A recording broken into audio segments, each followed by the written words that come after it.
Harvard's now fighting back against Donald Trump, refusing to give in to his intimidation and demands, and the president's now threatening to go even further than the $2.2 billion he already froze. ICE arrested a Columbia student at his appointment for citizenship in what many are calling retaliation for his advocacy for Palestinians. You got huge Andrew Tate, Diddy, and Weinstein legal updates that could change a lot, and then a good news story to help keep you sane. We're talking about all that and much more on today's brand new Philip DeFranco show. You daily dive into the news, how it's being covered, and how people are reacting to it, starting with this. Harvard is now fighting back against President Trump, refusing to give in to his demands, and they are quite literally paying the price for it. Because the federal government just froze about $2.2 billion in multi-year grants as the rift between the university and the president has grown, which is an insane amount of money, even for a school like Harvard, which is already well-funded and would mean shutting down entire research teams and programs. Right, and this after the Trump administration demanded that Harvard deplatform certain speakers, ban masks at campus protests, defund pro-Palestinian groups, and do a check to make sure that no other faculty members plagiarized. With that last one probably there because Harvard's former president was forced to resign after plagiarism accusations. Though obviously, all of this is on top of Trump's normal anti-DEI crusade. Kind of. You see, in the past, the administration has come out as solidly anti-diversity, but in its letter to Harvard, it's now pushing for some diversity, saying, quote, every department or field found to lack viewpoint diversity must be reformed by hiring a critical mass of new faculty within the department or field who will provide viewpoint diversity. Every teaching unit found to lack viewpoint diversity must be reformed by admitting a critical mass of students who will provide viewpoint diversity. AKA, they want conservatives to be the new diversity hires and demand that the school audits for this. And then, in a statement yesterday, the Health and Human Service Department's Joint Task Force to Combat Anti-Semitism, which has to be one of the longest names for a government group, claimed that, quote, it is time for elite universities to take the problem seriously and commit to meaningful change if they wish to continue receiving taxpayer support. And what we saw was Harvard responding to all this in a few ways, such as changing its website's homepage to be a tribute to its researchers, with then at the same time its president writing that the university will not surrender its independence or its constitutional rights, with him then going on to write, no government, regardless of which party is in power, should dictate what private universities can teach, whom they can admit and hire, and which areas of study and inquiry they can pursue. With the university then also responding legally with its lawyers sending out a statement that highlighted that the school has tackled some of the issues that Trump has a problem with, like anti-Semitism, and they wrote, Harvard is committed to fighting anti-Semitism and other forms of bigotry in its community. Anti-Semitism and discrimination of any kind are not only abhorrent and antithetical to Harvard's values, but also threaten its academic mission. With it then going on to highlight how it's disciplined people who break school policies around this and make sure that it is a, quote, welcoming and supportive learning environment for all students. Right, and one of the big things in this situation is that this isn't happening in a bubble. Harvard is just the latest school that the administration has gone after. Columbia, Princeton, Cornell, and Northwestern, they've all also been targeted by the administration with similar demands. And in Columbia's case, the school actually gave into a more limited set of demands from the administration to get back around $400 million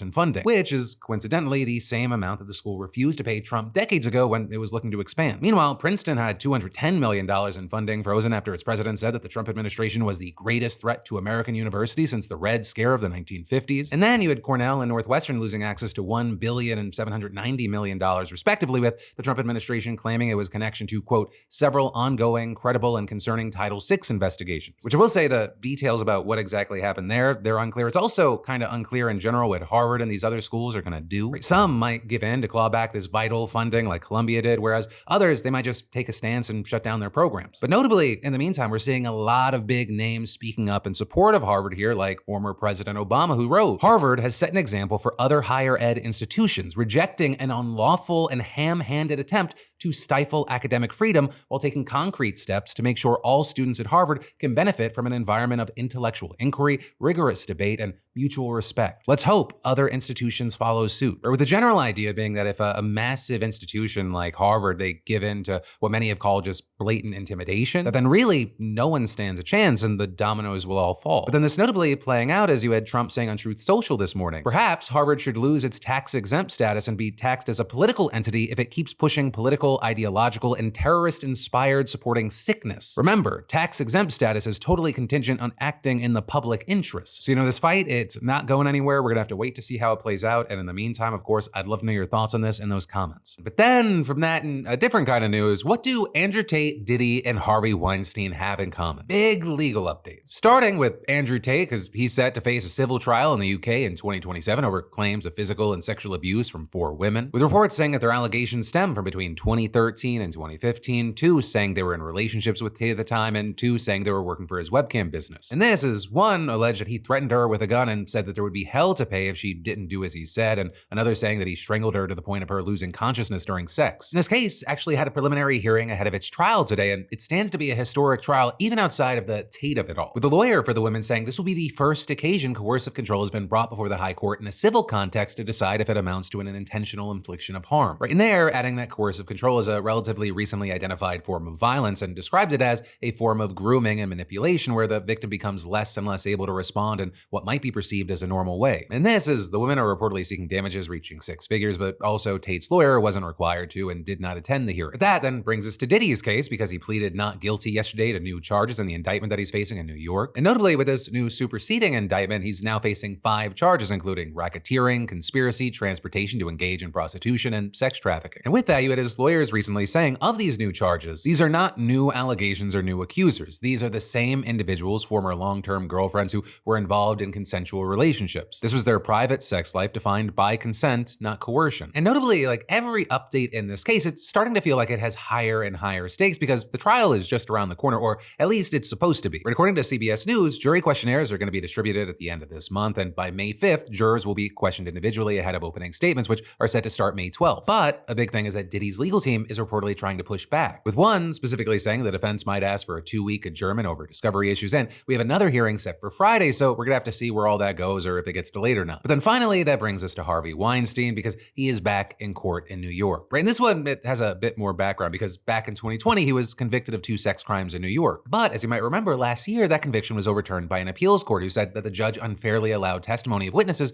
whose accusations were not part of the indictment's charges. With that news, of course, shocking activists and advocates everywhere because at the time, his conviction was very, very huge. I mean, the New York Times calling it a watershed moment for the Me Too movement and a crucial test in the effort to hold influential men accountable for sexual misconduct. Right? And then so with that, it wasn't a surprise after it was overturned that the accusers still wanting a new trial. And that new trial, it begins this week and the jury selection starts today. And so in this case, we're going to be hearing from 2 of the alleged victims who testified back in 2020, as well as an additional accuser who has been added to the case, with many now questioning what this trial is going to be like, right? Especially as you have outlets noting that this is happening at a very different cultural moment than the last one. Or with the last one, it was the height of the Me Too movement, with Weinstein really being the face of it. But that's changed, and you even had one of his lawyers telling Variety that, quote, it's going to be a very different trial. The mob mentality that was so pronounced at his first trial, I think, has subsided. He's going to have the trial that he should have had all along. With then Variety also saying that right-wing commentators like Candace Owens are talking about this case in a way that could sway opinion more in his favor. With people also noting the likes of Joe Rogan, who has a massive audience. He even recently mentioned that he was watching her coverage and said, I watched the first episode of that. Bro. Crazy.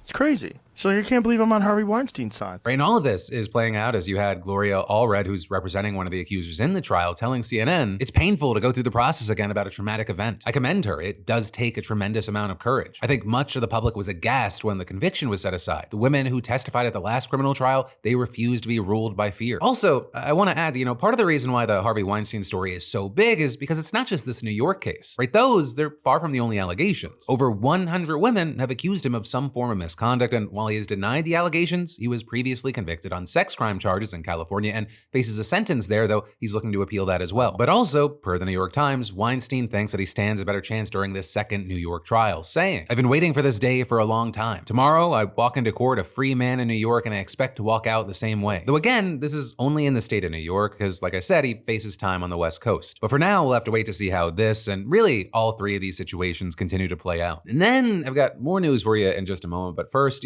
I gotta say, it's been really cool working with SeatGeek on the $500 weekly giveaway and seeing how y'all are using your winnings. From concerts and Broadway shows to sporting events, you guys have been absolutely crushing it. And keep in mind, you've got Kendrick Lamar and SZA, Tyler the Creator, Post Malone, Beyonce, Chris Stapleton, just to name a few, on tour. So, if you haven't entered yet, just do it. I mean, next week's winner could be you. And for the uninitiated here, our sponsor, SeatGeek, they are the #1 rated live event ticketing app with over 28 million downloads and access to a wide array of entertainment to get you and a loved one out of the house. If you're new to SeatGeek, just scan the QR code and add code Phil for $20 off your first purchase. And then, hey, while you're there, just simply add code PDS to your SeatGeek account and you get $10 off other purchases. Plus, you could be one of our lucky weekly winners. I mean, that's $500 in credit towards any of SeatGeek's 70,000 events. And for everyone, you heard heard right. If you've used SeatGeek before, you are a SeatGeek veteran, you can still add code PDS, which gets you $10 off any purchase. Plus, again, you'll be entered for your chance at the $500 SeatGeek credit, no purchase necessary. But then, next up from that, we've got to talk about the news that ICE arrested a Columbia student and green card holder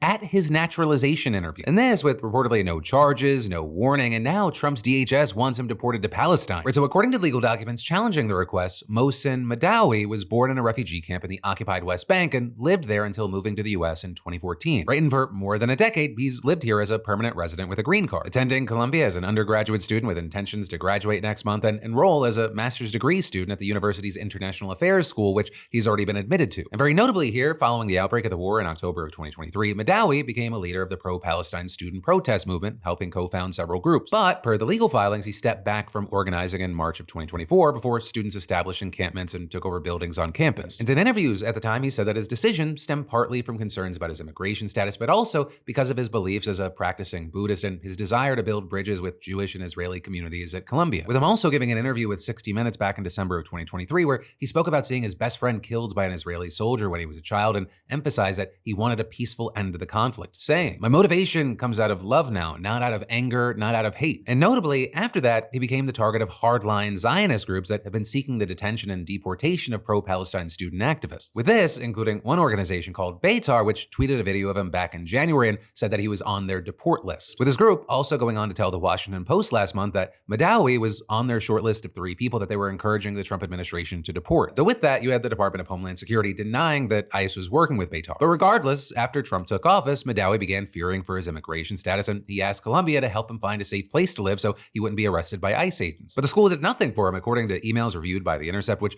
also reported that he sheltered in place for over 3 weeks following the arrest of Mahmoud Khalil. And also a big thing here, the outlet which broke the story of Madawi's arrest also seemed to imply that immigration authorities intentionally scheduled his citizenship test so they could take him into custody when he arrived, with Madawi telling The Intercept that he received an email from officials earlier this month notifying him that he was scheduled for a citizenship interview, but then adding that he thought that it might be a trap because he wasn't anticipating the interview to take place until December or January, which lined up with the expected timeline to move his green card status through the naturalization process. In fact, he was so wary that he contacted his representatives in Congress, including Senator Bernie Sanders, to inform them of the situation and ask them to intervene if necessary. And clearly, his fears were legitimate, with Sanders and other representatives issuing a statement saying that when Madawi arrived for his citizenship appointment, he was arrested and removed in handcuffs by plainclothes armed individuals with their faces covered, and calling the move immoral, inhumane, and illegal. With video also posted online showing a handcuffed Madawi being escorted by immigration officials toward a motorcade of vehicles, which took him to an undisclosed location. And as we've seen with other similar arrests, it was not immediately clear where ICE had detained Madawi, leaving his family and lawyers scrambling to locate him. Though with that, I'll say notably, his legal team was able to move quickly and file a temporary restraining order to prevent immigration officials from transferring him to a more conservative jurisdiction, which is something we've seen in other cases with the Trump administration specifically trying to move pro-Palestine detainees to Louisiana. But what we saw was a federal judge quickly granting the request to keep him in Vermont, and his legal team was able to confirm that he was still in the state as of Monday afternoon. Now with that, as far as what happens next, that remains unclear because, again, there haven't been any official charges brought against this man. And what's more, ICE and DHS have not made a statement or responded to requests for comments regarding the reason for his arrest or where he's being held. But what we've seen in the petition challenging his arrest is Madawi's lawyers saying that the administration is using an obscure law that gives the Secretary of State power to remove people who pose a threat to foreign policy and national security interests of the U.S. Right? It's the same legal basis they use to detain Khalil and others who have spoken out against Israel, alleging, without evidence, that they have enabled the spread of anti-Semitism. And this is, again, right now, it is unclear what evidence they have against Madawi. And so as a result, his lawyers are accusing the Trump administration of punishing him for free speech related to Palestine in violation of his statutory and due process rights, with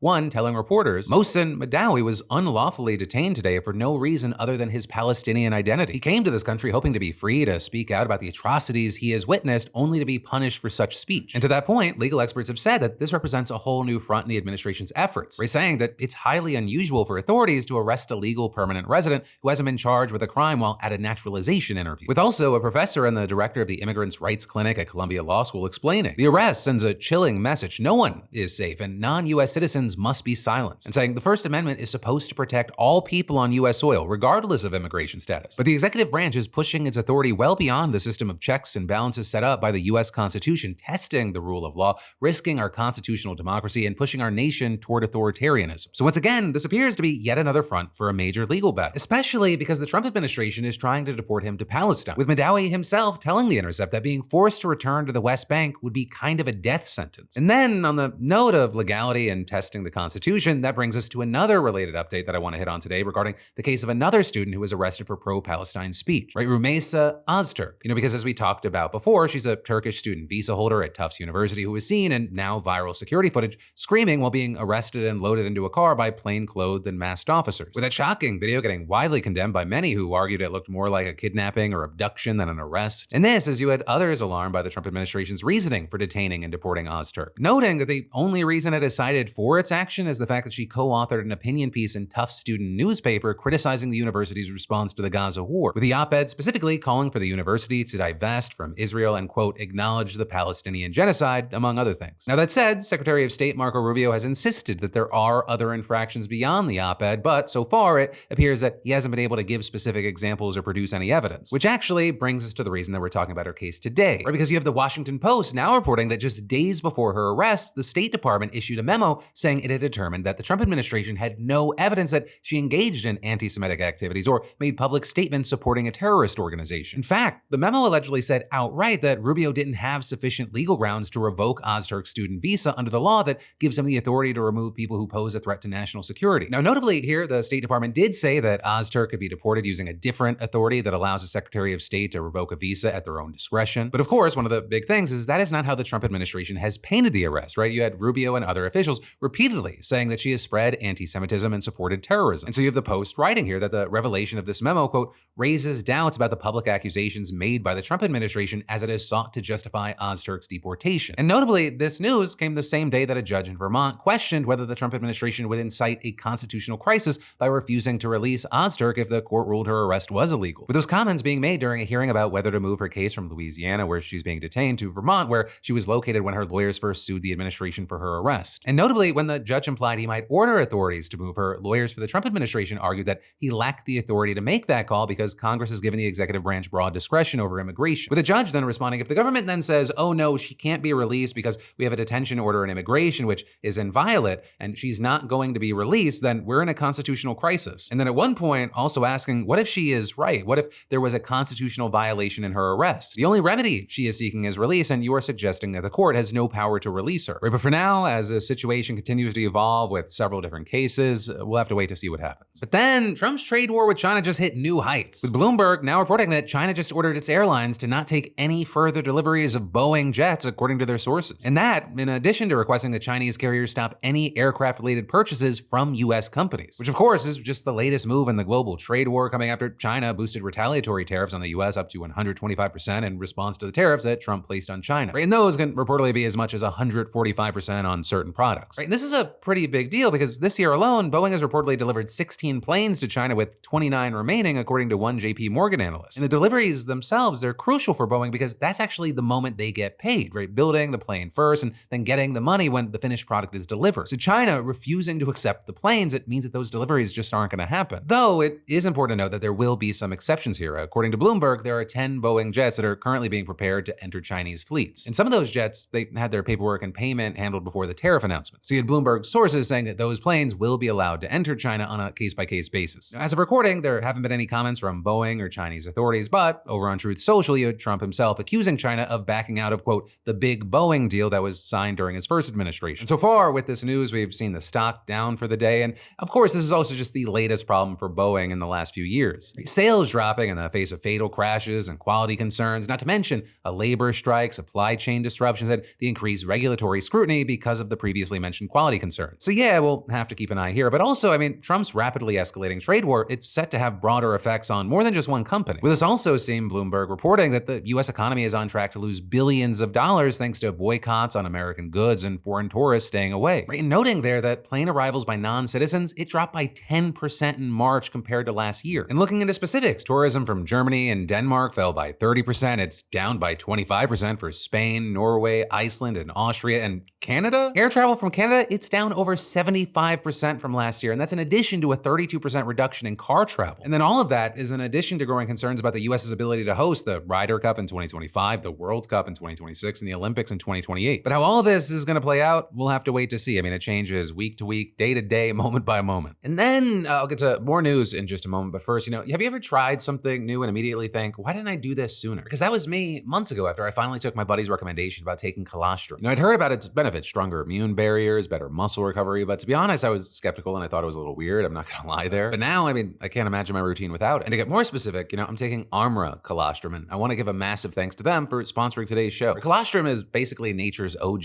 nutrient-packed superfood that's produced by all mammals in the first 48 to 72 hours after birth. Think peptides, antibodies, antioxidants, everything your body needs to thrive. And ARMRA is a physician-founded brand that's optimized this powerhouse for humans. One jar, one ingredient, over 1,000 benefits, delivering over 400 functional nutrients in a super digestible form that supports your gut, immune system, cells, and frankly, way more than I can list here. And we could all use a simple tool to strengthen our body's natural defense system against environmental threats. Also great, it comes in unflavored or in delicious flavors like vine, watermelon, and blood orange. I just pour this into cold water, or sometimes I just take the powder straight up. So hey, head to tryarmra.com/DeFranco to level up your health and use code DeFranco at checkout to get 15% off your first order. Just click the link in the description or scan the QR code on screen. But then next up, you're not gonna believe this. There is a new report from the nonprofit Fair Tax Foundation that's accusing the 6 world's biggest tech companies, those baby angels, Apple, Amazon, Meta, Microsoft, Netflix, and Alphabet, of aggressive tax avoidance, or the so-called Silicon Six. And that small handful of corporations reportedly generating a combined $11 trillion of revenue and $2.5 trillion of profits over the past decade. And this is reportedly, when you look at what other companies paid on their profits, their rates averaged out to nearly 30% in the United States and 27% worldwide. But during that same time, the foundation found that the Silicon Six, they only paid 18.8% in combined national and federal corporate taxes on average. And that percentage actually fell to just 16% if you exclude one-off repatriation payments in the US connected to historical tax avoidance. Right, but that means even with the 18.8% rate, the tech giants paid nearly $278 billion less than they would have under average rates of other industries. With the foundation then explaining this gap in a few ways. First off, American corporations enjoy a tax break on foreign-derived intangible income, and of course Silicon Valley's products are the epitome of intangible. Second, their overseas sales get taxed less thanks to lower profit margins and profit shifting to lower tax jurisdictions like Luxembourg. And then third, the companies allegedly inflated their stated tax contributions by $82 billion by including contingent taxes that they didn't expect to actually pay. And so with all of that, you had the foundation's head, Paul Monahan, concluding the Silicon Six's corporate income tax contributions are, in percentage terms, way below what sectors such as banking and energy are paying in many parts of the world. And adding, our analysis would indicate that tax avoidance continues to be hardwired into corporate structures. But this is not all corporations are the same level of bad, according to the report. With the finding, for example, that Netflix paid the lowest tax rate on its profits at just 14.7%, while Microsoft paid the highest at 20.4%. Though to be fair, there are legit reasons why one company might pay a lower rate than another, so you actually have to analyze its conduct to see how it's playing ball. And notably, by that metric, Amazon reportedly comes in last. Now there, I'll say in its defense, you had an Amazon spokesperson telling The Independent, tax is paid on profit, not revenue. Amazon is primarily a retailer with low profit margins, so comparisons to technology companies with much higher operating profit margins are deeply flawed. But notably, the foundation's analysis compared the Silicon Six to companies earning equivalent profits, so that objection is debatable. Also, you had the report noting that these tech giants, as well as the larger-than-life personalities who head them, they convert their economic power into political power. Whether it's Jeff Bezos turning the Washington Post into a propaganda mill for exclusively pro-free market opinion pieces, or Mark Zuckerberg realigning Meta's content moderation policy to suit Donald Trump's preferences, or both men, as well as people like Tim Cook attending Trump's inauguration in January, apparently currying favor with the new administration. And in addition to that, you're the foundation finding that the Silicon Six, they spent $115 million directly lobbying the governments in the United States and Europe in 2024. And while it's true that companies like Apple, they're hurt severely by Trump's tariffs, it's also true, according to The Guardian, that the White House is using the tariffs as leverage to get the UK to cut taxes on American tech giants. With one of the key things to remember being that more tech titans than Elon Musk appear to hold sway in Washington. And there have been and there will continue to be new and different ways that we see all of that play out. But then let's switch gears from that and give you some good news to help keep you sane today. And with that, I want you to meet Tammy Conzier. Because recently, Tammy and her son Leo, they were out to lunch in Pittsburgh at a little place called Eaton Park. And their server just so happened to be an 81-year-old woman by the name of Betty. And Tammy overheard her tell another table that she can't afford to retire, saying that she needs to work because her bills cost her more than the $900 a month she gets in Social Security. And Tammy, who's an esthetician and a TikToker, decided to do something about it. And so she whips out her phone, she makes a video, and she promises that every cent made on that video from TikTok's creator fund would go to Betty. And then on top of that, she also left Betty all the cash that she had on her as a tip, a total of $40. This is for you. We heard you say you can't retire yet. I know. So we gave you a little extra. Thank you. No, I mean, I worked all my life and as a waitress and still can't retire. I'm sorry. I feel so terrible. So does he. Yeah. How old are you? Oh, I shouldn't ask that. Sorry. I'm 18. I'm 81. Oh my goodness. You look great. Thank you. You're welcome. And I can still outdo these young whippersnappers. But then here's the thing, Tammy's video absolutely blows up, with tons of people flooding the comment section asking about a GoFundMe and other ways they could help. With Tammy telling People Magazine, honestly, I didn't think about a GoFundMe. I thought maybe I'd make $100 from TikTok. But what an idea it was, because once the fundraiser was launched, it immediately took off, and within a week, it made over $300,000. And this is there were additional donations numbering in the thousands from Venmo and Cash App, another $1,000 from TikTok. Also, I want to note that, we don't have any pictures or videos of Betty because she told Tammy that she'd prefer to keep her face off camera as much as possible. And, Tammy has respected that wish for privacy, but Tammy did also record the call that she had with Betty to share some of the details and tell her how much had been raised after just a few days. How much is it? Right now it's at $140,000. What, $140,000? Yes. I guess I better get a financial advisor. I guess so, right? Oh my God, $140,000. Yeah, I know. Oh, you're God.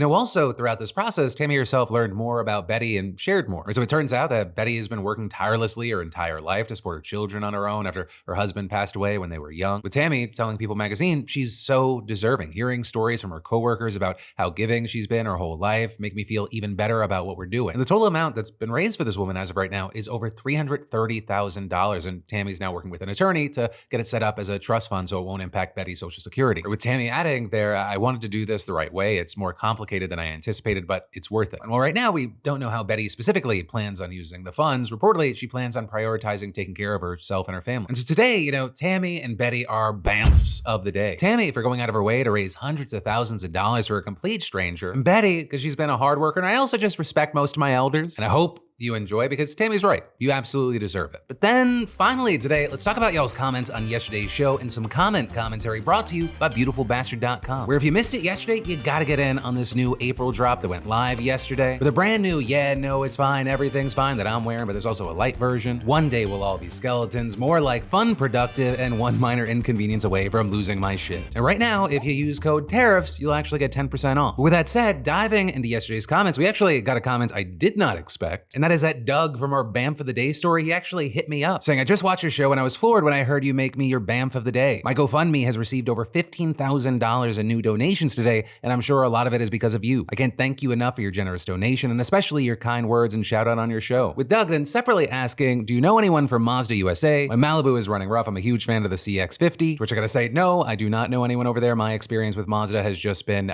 ruining an RX-8. But hey, I'll try to use my megaphone. If anyone from Mazda is watching, there's a cool opportunity to do a good thing and, hey, get some good press. But then, in addition to that, there were a lot of comments and conversation, understandably, around Trump and Bukele. It was the lead story yesterday. It was a standout one. And with that, some of the most liked comments were saying he will deport homegrown criminals while being a 34-count convicted felon is wild as hell. America can't be a real place. Along with took all of 3 months to go from we are a nation of laws to we don't like some laws, so we're gonna pretend that they're not a thing. What a freaking joke. And you had Steve essentially condensing the back and forth saying, quote, we acknowledge this man is not a terrorist and shouldn't be there, but I'm not going to release a terrorist from prison. I don't have the power to do that in the country of which I am the only authority figure. With Jane then responding, when two dictators can't bring this man home, I'm left wondering who can. Which, yeah, it's funny, when I want to do a thing, I have all the power, but when I don't want to do a thing, my hands are tied. Or like there's a form to do the thing that I should definitely be doing, but like we're all out of paper and or ink. And the Wi-Fi is down in the White House, so we can't DocuSign it. I don't know, I mean, maybe we'll get to it. Allo also just saying, quote, it got worse is now a permanent headline, which, yeah, I'm gonna have to start getting more specific with those. These comments, they're just a small taste of the full smattering. You can pause here if you want to see any of the others that I'm not covering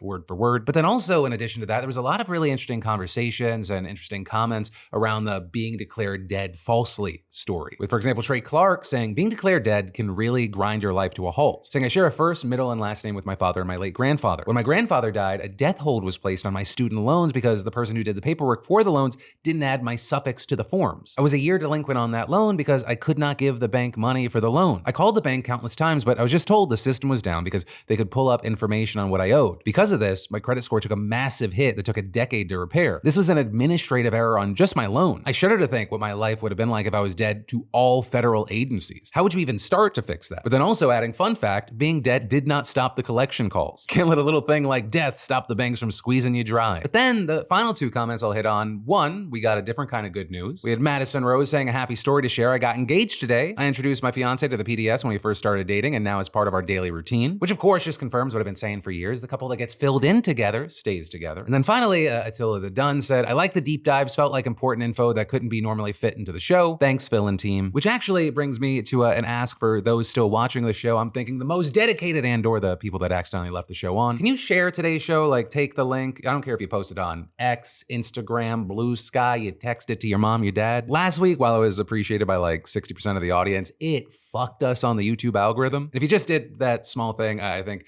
it would get us back into the regular flow as far as how the YouTube algorithm treats us. Either way, it's gonna be fine. I knew there was a possible risk with testing something like that last week, but just throwing it out there. You know, whether you do that or you don't, that's the end of today's show. But hey, don't worry. You're going to see my dumb face again very, very soon. Because remember, I got a brand new show for you every Monday, Tuesday, Wednesday, and Thursday at 6 p.m. Eastern, 3 p.m. Pacific. Thank you for watching. I love yo faces, and I'll see you right back here tomorrow.